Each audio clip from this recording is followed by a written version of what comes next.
Greetings.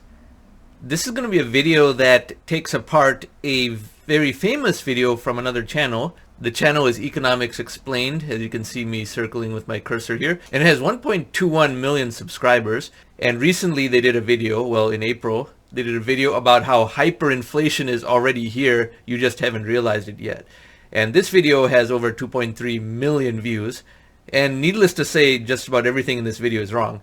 Now, the interesting thing about this channel is, from the point of view of a successful YouTube channel, this channel has achieved amazing success with very little effort. The channel creator just does his own voice narration over some stock video footage relevant to whatever he's talking about, and therefore the amount of subscribers he has relative to the low amount of effort is very impressive, and perhaps it is something that I should emulate once I figure out how to use similar stock footage and what the rights are and the pricing is for that, or if some parts of it is free.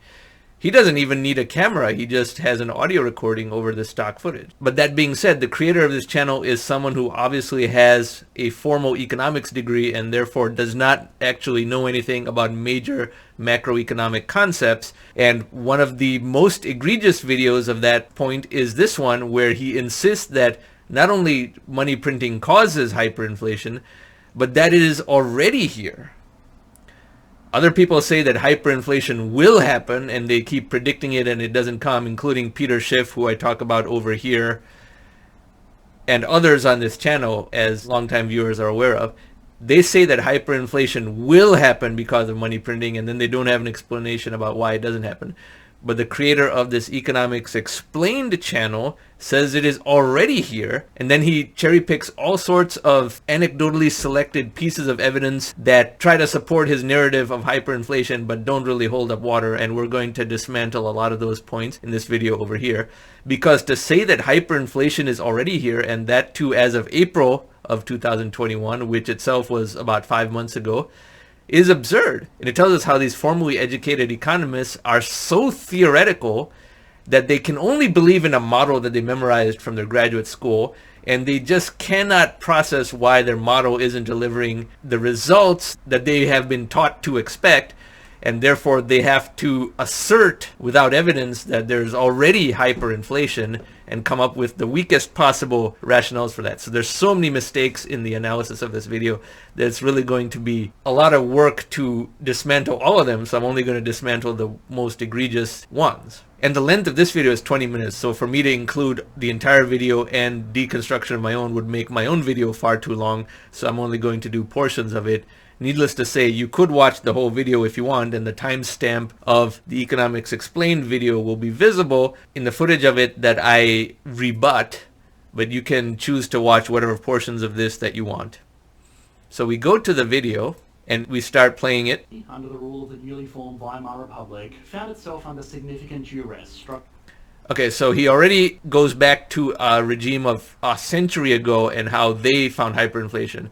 No recognition about how technology makes the economy different. A software-oriented economy is a knowledge-based economy, and how different the world economy might be from a century ago. This reckless money creation, combined with equally reckless borrowing and the reduction in the accelerated by a trade embargo placed on the country by the United Nations. To combat this, the government turned on the money printers and made borrowing a lot easier. You might be able to guess what came next. Zimbabwe, 2007. A poorly thought out set of policy.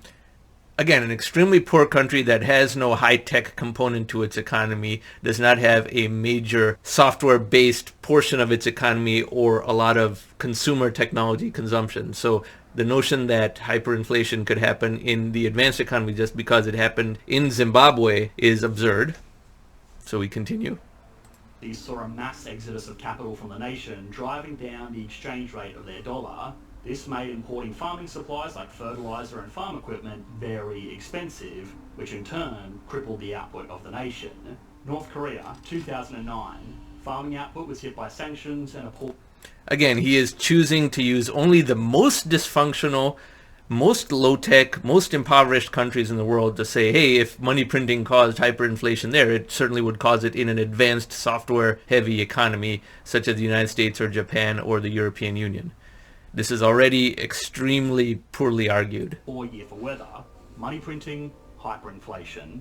Venezuela 2016. Ongoing political instability combined with international sanctions gave the government no choice but to print money in an attempt to maintain generous living standards. This reckless money creation, combined with the massive reduction in output, hyperinflation. In all of these examples, which are just a selection from the last century, there are a few very noticeable common trends. Some kind of destabilising event, be it a war or a natural disaster or a piece of policy that leads to a sharp decline in productive capacity, which is corrected with stimulus measures funded by the printing of money. Unfortunately, almost all of these examples result in some form of failed state. But hyperinflation is different. Almost no economies recover from this diagnosis without some type of massive regime change or the total abandonment of sovereign currency, neither of which are particularly appealing options. In an attempt to combat this massive drop in economic output, the US has printed more than a third of the active money supply in the economy today within the last 12 months. This money printing has combined with an increase in private sector borrowing and a drop in productive capacity. Okay, I stop right there. Viewers of this channel know that the United States does only 25% of the total world money printing, so why single out the United States as the only example of massive money printing? And money printing is borderless.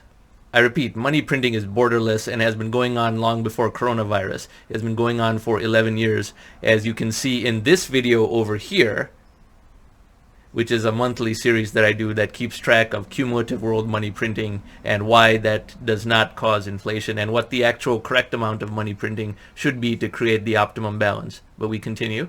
Capacity due to the devastation brought about by the global pandemic. If this set of circumstances sounds familiar, don't worry, because apparently it's all going to be different for the United States.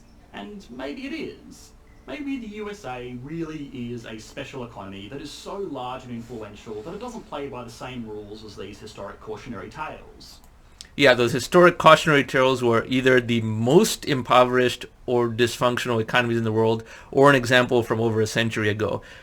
Japan is a much smaller economy than the United States. It has printed much more relative to the size of its economy than the United States. Japan has in fact printed 130% of its total GDP to date, whereas the United States has printed only 30% of its total GDP to date. So again, singling out the United States as an example is just completely wrong and a deliberate omission in my opinion. When does inflation actually start to become an unsolvable problem in the economy? Why do people think the USA is immune from the same consequences as all of these other examples? We base economic value on how much a currency is worth. So, when it comes to assessing the value of that currency itself, things tend to get a little bit weird. We do this all the time with different currencies, no problem at all. One American dollar is buying $1.31 Australian, 110 Japanese yen, and 85 euro cents. Okay, the insertion of this point itself proves that the deliberate omission of the fact that the United States is only 25% of the world's money printing at the moment, and that Japan, the EU, and China are also printing roughly the same amount each as the United States, is to me a very gigantic omission that undermines the entire premise of this video. He's going to talk about exchange rates and then act as though only the US is printing money and how the US dollar is supposedly about to devalue greatly relative to all these other currencies, which has not happened in the last 30 years and certainly not in the last 11 years of money printing, because they're all printing money. So to effectively predict that the United States dollar is going to weaken tremendously relative to these other currencies demonstrates a substantial lack of knowledge from this narrator. At a stretch, this exchange rate can also apply to other assets. $1 US is buying 0.03 ounces of silver, 10 kilos of rice, or 1/60,000th of a Bitcoin. Of course, normally we express these exchange rates the other way around, but you can start to see that market value is almost always expressed as an equation of dollars to goods. I prefer to think of this abstract relationship in terms of goodness. If, for example, America falls into total chaos, which I know might be a hard reality to imagine, well, then the goodness of American dollars would fall. This would mean that Australian dollars would increase in relative value despite not necessarily being any more good themselves. 100 Australian dollars could still buy you the same amount of stuff that they did before America fell into chaos. It's just that now you can buy more American dollars with them. Now, moving on from this example that hits a little bit too close to home, let's consider another example. Imagine the relationship between the US dollar and the S&P 500 index. Again, we express this as an equation, with one of the units of the index being worth approximately 400 American dollars at the time of making this video. Since the beginning of 2020, this index, which is made up of the 500 largest companies in America, has undoubtedly become less good. Sure, there are a few companies that have benefited from working from home or delivering products to combat the pandemic, but most companies are struggling. Global supply chains have been slowed, making production more difficult. People are moving about less, therefore burning less fuel. Okay, many problems right here. People are moving about less and therefore burning less fuel. Therefore, the demand for fuel went down, and that is deflation, not hyperinflation, number one. Number two, notice this sleight of hand that tries to now say stock market gains are inflation. If the CPI inflation rate is 2% and the stock market rose 10%, then those who owned the stock market gained 8% net of inflation. Wealth was created. The notion that the rise in the stock market itself comprises inflation is absurd, because they then have precluded any scenario under which wealth actually rises. In fact, if there's a technology entrepreneur who starts a company and the value of that company rises tremendously and the entrepreneur becomes a billionaire, according to this logic, that entrepreneur suffered a terrible thing. He suffered from a tremendous amount of personal hyperinflation, according to them. The poor person became a billionaire because of all the horrible hyperinflation that he experienced. Much more hyperinflation than other people, by the way. That is the twisted pretzel of logic that these economists tie themselves into, because they just cannot accept that the whole model that they spend years studying a worthless PhD in is just wrong and outdated. It may have been valid in the 1970s, but it's extremely invalid today. So we continue. And this is all to say nothing of companies directly involved in tourism or hospitality, which are now basically on government life support. It's fair to say that this collection of 500 companies is less good than it was 16 months ago. It's producing less, making less profits, and Completely false. It's making more profits than ever before, partly because of the money printing, and partly because of the low interest rates enable share buybacks that increase earnings per share. Now, part of my complaint about how money printing is done is that it is done in a way that benefits only the largest corporations and wealthiest individuals, or in other words, the entities and people that need it the least, whereas it doesn't help people at the bottom of the ladder, and therefore it would be much fairer to send cash directly to people, as you know. But now he's saying the earnings are less and people are consuming less. That would mean deflation, but he's trying to say that now deflation is in fact hyperinflation. And is far more reliant on government subsidies that may or may not continue into the foreseeable future. It would therefore stand to reason that, all other things being equal, this index would be exchangeable for fewer American dollars today than it was back at the beginning of 2020. But of course, that's not the case. In fact, it's actually exchangeable for 30% more dollars than it was at the beginning of 2020. So, either this equation is totally illogical, or the true value of dollars has fallen faster than the true value of this collection of companies. Okay, many problems with that. First of all, the S&P 500, while it contains U.S. corporations, at least 1/3 of the business of all those U.S. corporations is from overseas, number one. And number two, I go back to the principle of how the US is only 25% of world money printing. When Japan, the European Union, and China also print money, that helps S&P 500 companies as well. So to single out America as somehow uniquely vulnerable to a collapse of its currency and hyperinflation, when in fact in relation to its GDP it is doing less money printing than the other three big entities that I described, is absurd, and it is just memorized textbook level economic thought from economists who are just so theoretical that they just can't see the massive flaws in the decades outdated premises that they have built their assumptions on. So we continue. Now, of course, we normally see an appreciating stock market as a good thing, but again, that's because we measure value from the perspective of dollars. If the stock market appreciates in value, we naturally assume it's because the companies in that market are doing better for their investors. We don't assume it's because our dollar-based frame of reference has fallen. Think of it another way. If the stock market and house prices and wages increase by 50% in a year, we would all think that's a really good thing. But if an average grocery trip became 50% more expensive in that same year, alarm bells would start ringing. Now, notice how he went back to the hypothetical. If this occurred, then we would find it good, but if the inflation in groceries also occurred, we would find it bad. Except that the stock market has in fact risen a lot, and grocery prices have not risen by the same percentage at all. Therefore, wealth has increased, debunking the premise of hyperinflation. But we continue. Of course, normally inflation is measured using one of these relationships between dollars and some kind of asset. But it's not any of the examples that we have seen thus far. Instead, it's a collection of goods and services called the Consumer Price Index. You can find a list of what's included in this index in your own country, and it does vary from country to country, broadly representing the spending habits of consumers in that nation. But here is the thing, it hasn't. Inflation has remained comfortably below 3% for this entire money printing ordeal. Actually, it has remained below 2%, in fact, as I described in this video over here. But even if it were 3%, that is in fact an optimal level of inflation. It is not high inflation, and it is certainly not hyperinflation, which is what he says, but he just cannot explain this disconnect, whereas viewers of this channel know exactly why this is, and why tremendous increases in prosperity are yet to come. This becomes even more bizarre when you consider one other factor that contributes to the price tag of things, their component parts.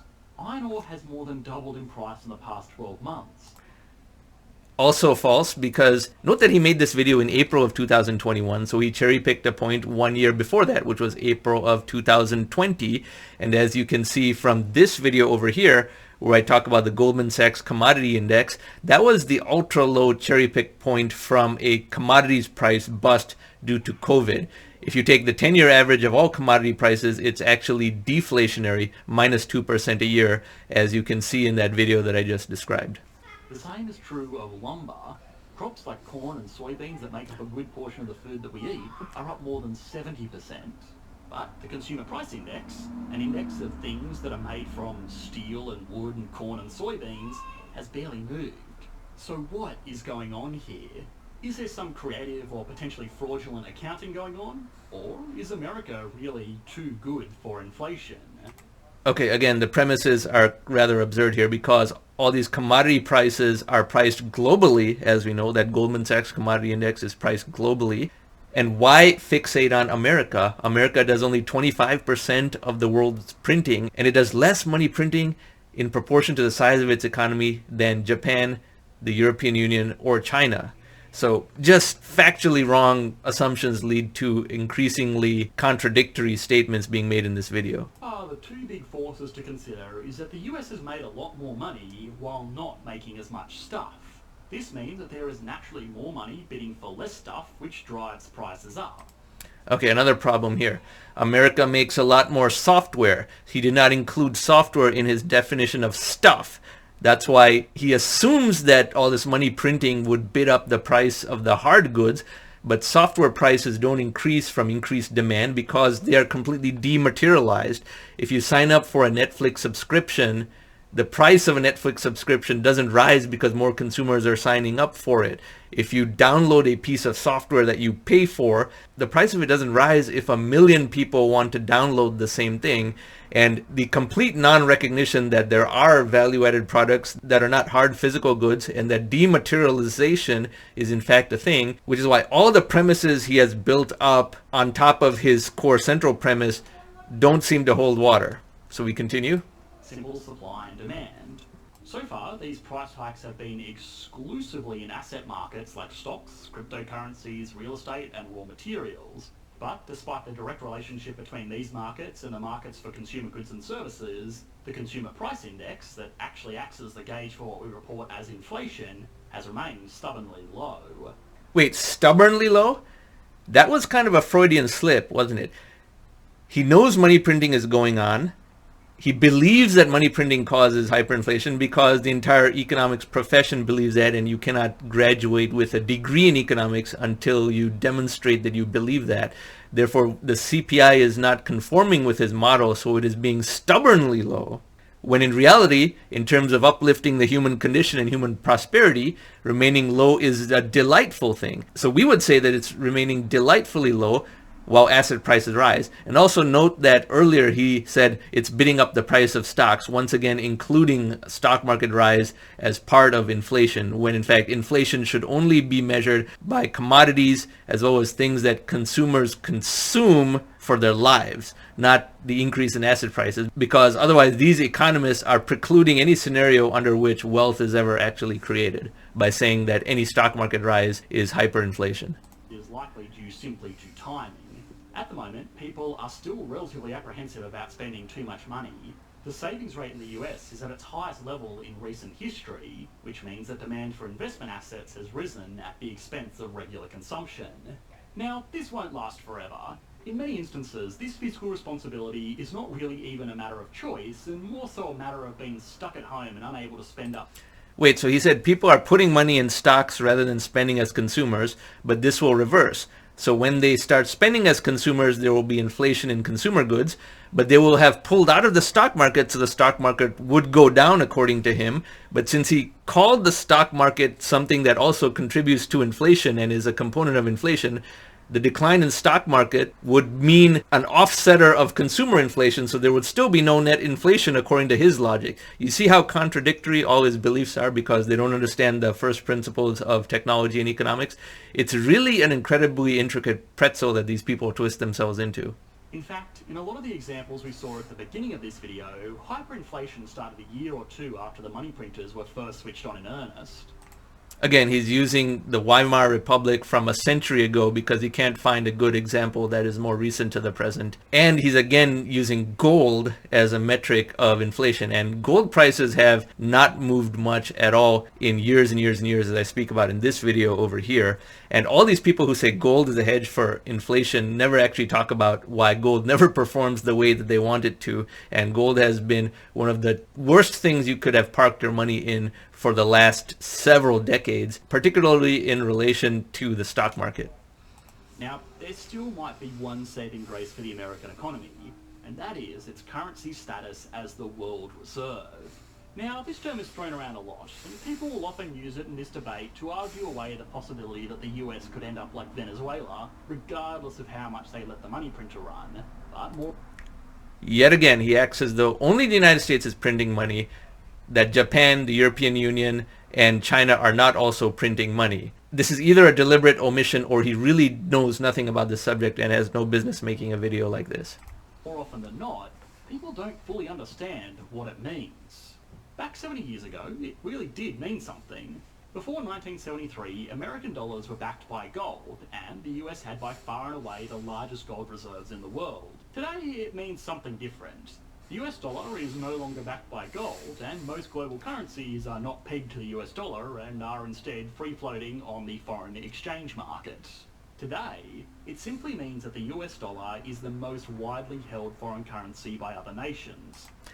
Okay, he goes back to the gold standard, which ended 50 years ago, but other major currencies are also not tied to gold. Japan, the UK, the EU, and China do not have currencies tied to gold. Now, it would be quite bad if the United States lost its status as the world's reserve currency. That could cause a decline in the United States' standard of living by 10 to 20% rather quickly, but it would also flush out a lot of pernicious excesses that exist in the U.S. because the U.S. government believes that nothing it does ever has any real consequences.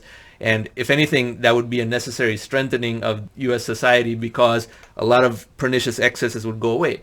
And then what? Some other country would become the world's reserve currency, and the only possible candidate is China. And since China would not be able to withstand all the same things that the United States has in fact withstood for this long, it would actually be very bad for China. This is not to say that being the world's reserve currency is a bad thing, but now he's conflating two separate issues into one. The notion that the US could lose the world's reserve currency status could happen only because of bad government policies. As I often say, that's the one thing that could cause actual real problems and even inflation, but not Federal Reserve money printing. So, the value of American money depends on the productive capacity of the planet, more so than the productive capacity of the states. This does genuinely give American dollars some resistance to depreciation, but it's not limitless, and it also doesn't protect the United States from a situation where the entire global economy is impacted, like, let's say, a global pandemic. Now, of course, this isn't necessarily a foregone conclusion, But the writing is on the wall.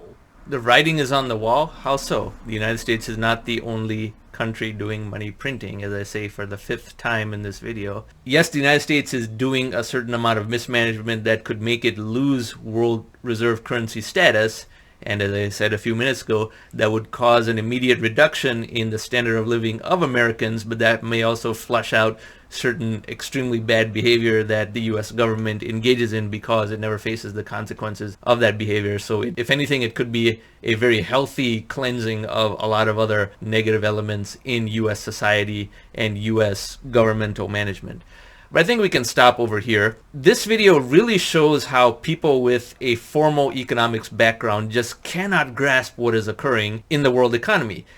They have been taught that money printing causes inflation, and when it doesn't show up, they do everything from saying, well, the CPI is not measuring inflation correctly, or pretend that only the United States is printing money, when in fact all these other countries are also printing more money than the United States, and then conflate that into the worst thing of all, which is to say stock market gains comprise inflation, thereby eliminating any scenario under which wealth is created. And as I gave that example before, take that logic to its extreme. If anyone starts a company and the value of that company rises to billions of dollars and the person personally becomes a billionaire, under that paradigm they would say that poor individual suffered more than his fair share of hyperinflation. What a terrible thing that is for that to happen to anyone. So when you get into these types of logical pretzels and denials because your paradigm is completely outdated, but you're unwilling to accept that the paradigm that you were rewarded for believing, because to graduate with an economics degree you have to believe this, because only then will the professors accept your PhD dissertation as something contributing to what they believe the field of economics to be,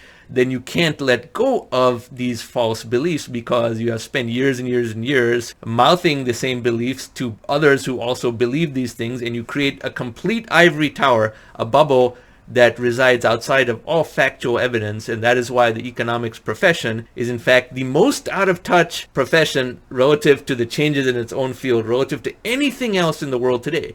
And when that occurs, we're always on the brink of major historical turning points. I'll repeat, whenever a major field of study has an establishment that is entirely disconnected with technological changes in their field, technological changes that exist completely outside any set of scenarios that their outdated models can accommodate, we are at the brink of major historical turning points. One of the earlier times that this happened was very notable. All the establishment figures in mechanical engineering believed that heavier than air flying machines were not possible at all. They really believed that, and they believed that as late as 1901, and then two individuals outside of that establishment just went ahead and proved them wrong. And the same is happening over here. Now, there are other rebuttals to this Economics Explained hyperinflation video on YouTube, and you could watch those too, but they don't take into account the real reason, which is technological deflation and exponentially rising technology, and why technology is increasing as a proportion of the total economy.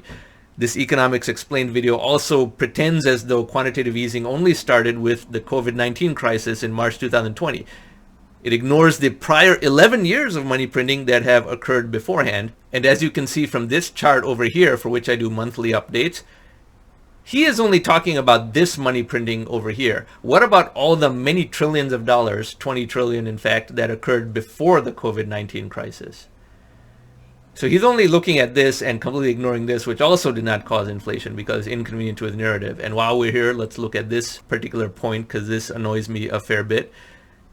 The US Federal Reserve, the red line, is only this portion of world money printing, $8.3 trillion.